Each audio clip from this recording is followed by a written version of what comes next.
this intake manifold. Someone, sometime, started polishing it. Now, do I want to be a masochist and carry on polishing the rest of it? I try. I used to polish stuff. Actually, I used to have a business doing polishing for a little while. Something I'm thinking about actually getting back into. I have the setup here. I could build a little room in the back corner of the garage there and just have it as my polishing room. That's what I'm gonna do. I'm just gonna get out the battery drill and polishing kit I picked up cheap and go at her and see what we get.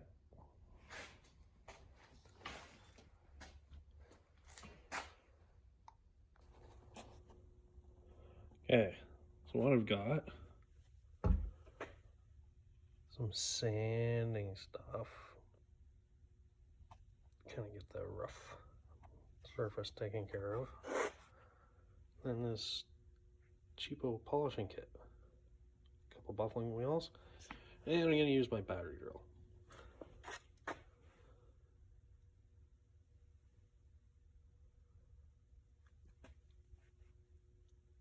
All these I got at a Princess Auto, which is Canadian equivalent of Harbor Freight. If you watch any other channels, like DD Speed Shop, he's a frequenter of the Princess Auto.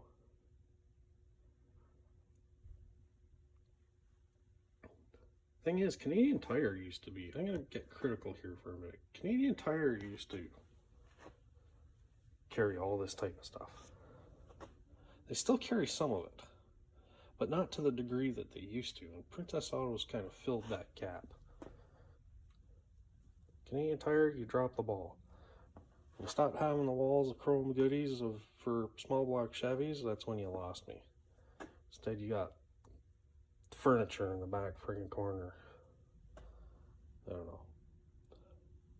And appliances up front and center. Just, I don't know. Well, I guess it worked for them. Canadian Tire is one of the largest retailers in Canada. So, because it's working for them. Just a bit of nostalgia. Walking into a Canadian Tire and it smelled like grease and tires. Now it smells like poopery and sandalwood. Fuck. Alright, let's get at the actual job of starting to polish this. Okay, I'm back. I guess with these Princess Auto wheels, that's, we're just supposed to guess what the grid is. Tell you a max RPM, but that's it. So, guess we'll just be figuring out ourselves. Change the angle of the angle here.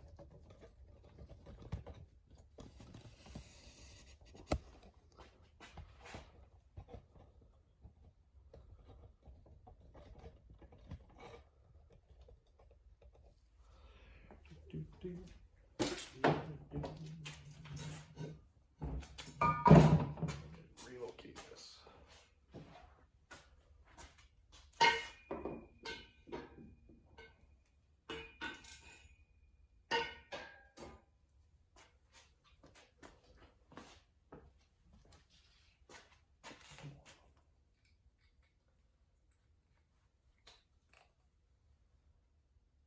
Gonna have it set to my low speed. I'm gonna put it in the screw driving mode. That way if it jams up, it'll just ratchet. Start it back of the manifold here.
see that.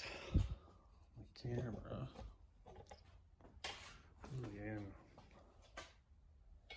This was already bought. That's got like higher sheen on it. You can see the matte, the raw finish here. That's what this was like. It's like this here and this here.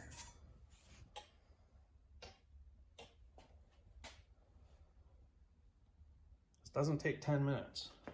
It takes a while.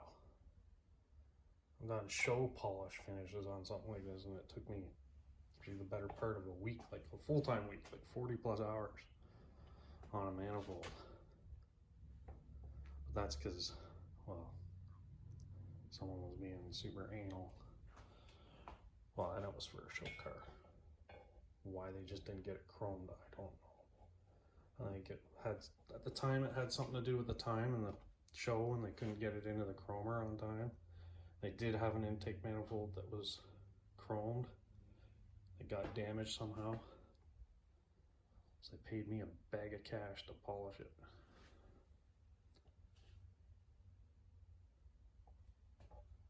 But yeah, it's just one of those things. You just take your time and mosey on and crank on through. See where I get in a couple hours. I'll be back. Okay, just want to show you something. I'm doing this edge here. See the pits there? The surface. Well, they'll show up as soon as you start dealing with this edge. All the surfaces, actually. So what I do is, like this part in here, sorry about my finger, this part right in there, it's full of pits like that. You just keep on going until they disappear. Like this has pits. You have to use that cone-shaped one and get in there and do the same. So that's basically, that's gonna be your base, is getting rid of all these pits in here. I'll show you what it looks like partway through. I'll just hit this edge quick here, and then I'll be back. There we go, see? That's like 10 seconds with that wheel, little mini flap wheel deal.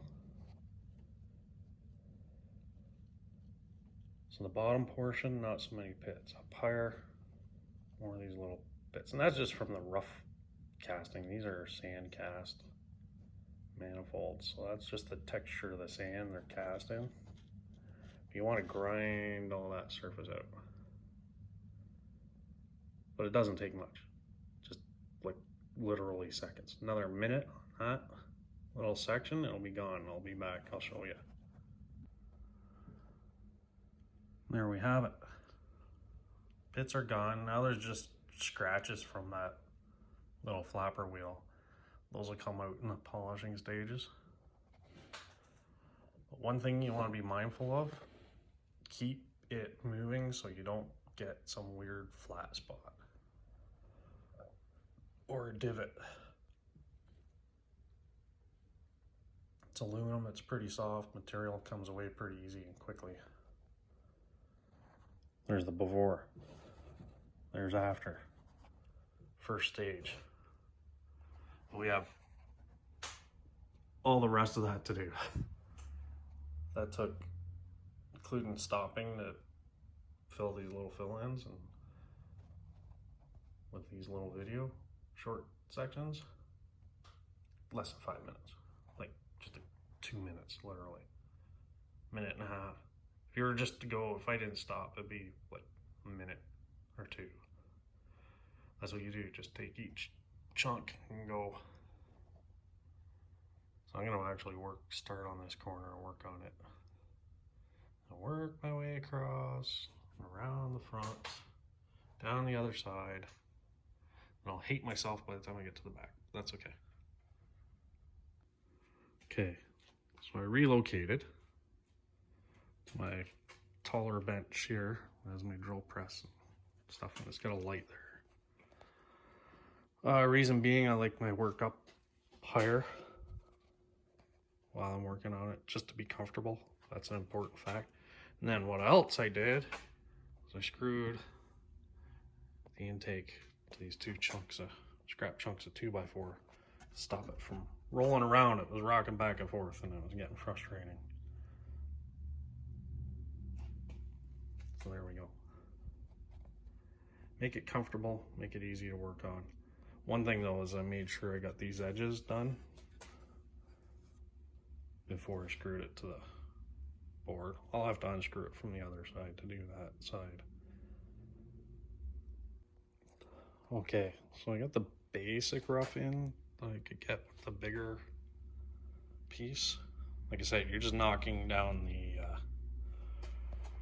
the casting texture, if you will. And I'll have to get in there with a smaller roll, get those others. And compared to the raw casting side, it was like that. On this side, I've knocked all that off these bigger surfaces.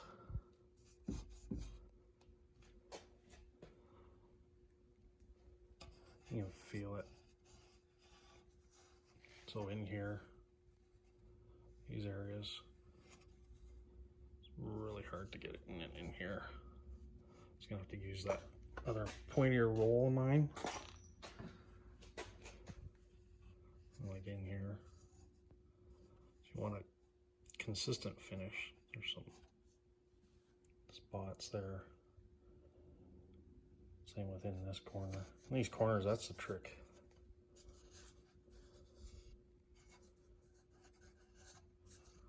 That's seeing it there. Just see as you move, you can see different dark spots.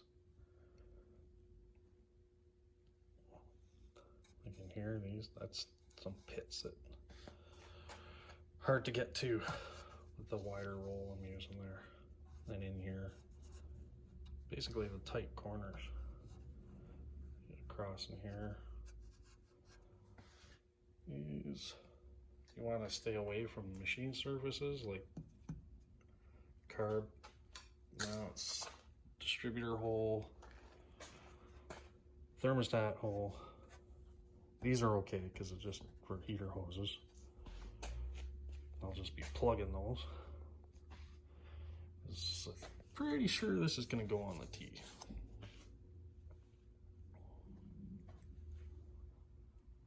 We'll have the right look.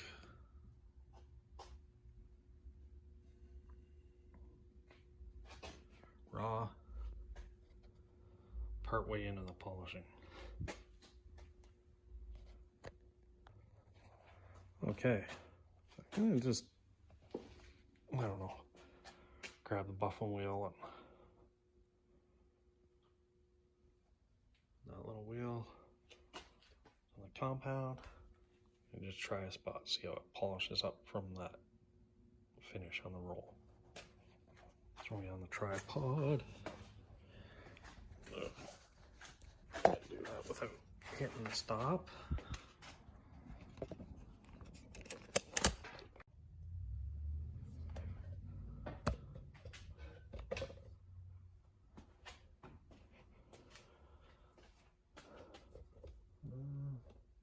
Go right here might be better.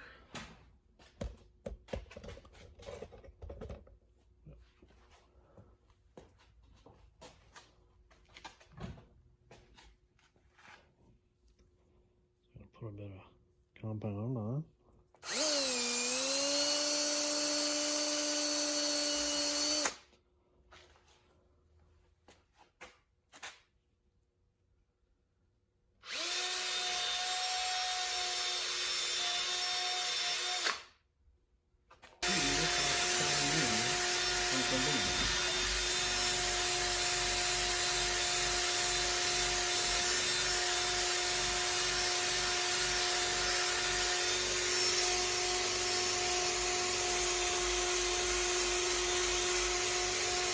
Still a lot of scratches, but well, it's shiny, but it's coming up pretty nice.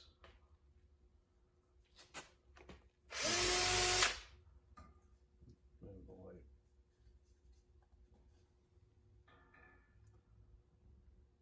definitely need a finer roll first. Get all the scratches from that other one.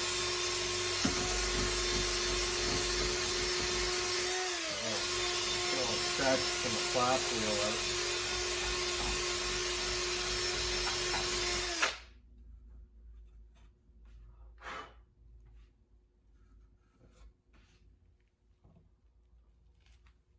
Yep. Oh, good though.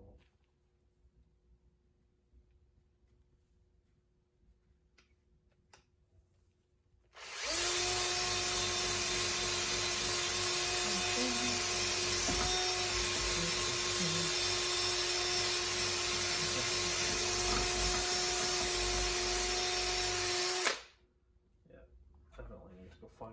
That room you can really see really brings out the scratches. I mean, it looks really good until you hit it with the buffing wheel, because then in effect all you're doing is buffing the high spots.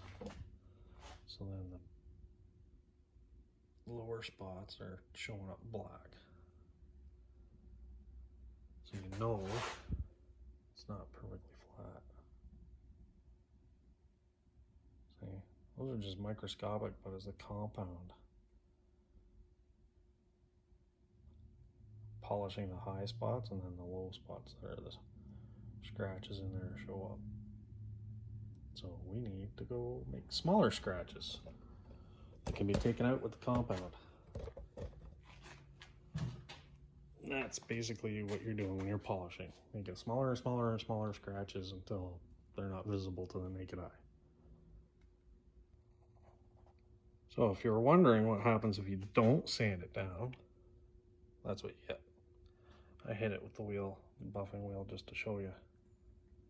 You just get a sort of shiny, ripply surface. Doesn't really buff up. There's the raw. There's where you just hit it with the pad without sanding it down. You actually see more of the pits. See more how rough the surface actually is. So, just in case you were wondering. Okay, got some of these from Canadian Tire there this evening. Give them a try. For this.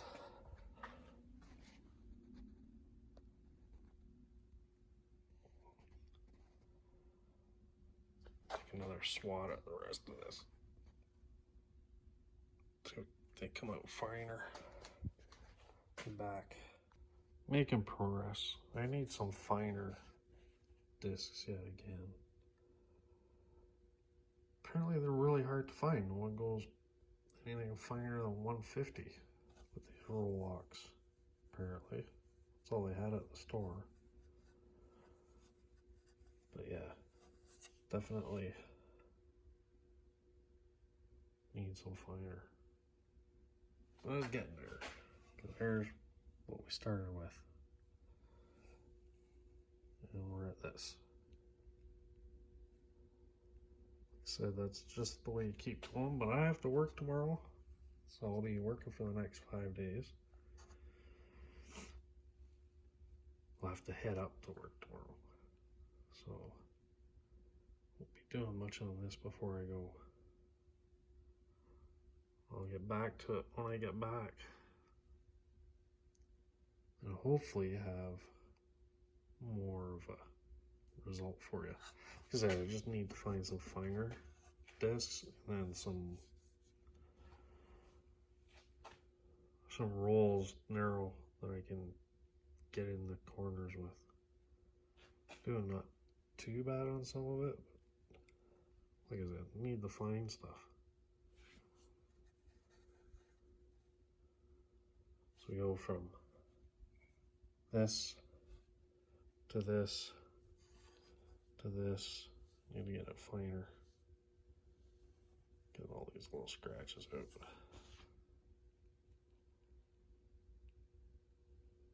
should look something more like this little spot in here. See, some of it comes up, but it's got all these little tiny micro scratches in. So we need something finer. Need like a 400 or better, maybe a 5 or 6. Okay, till next time.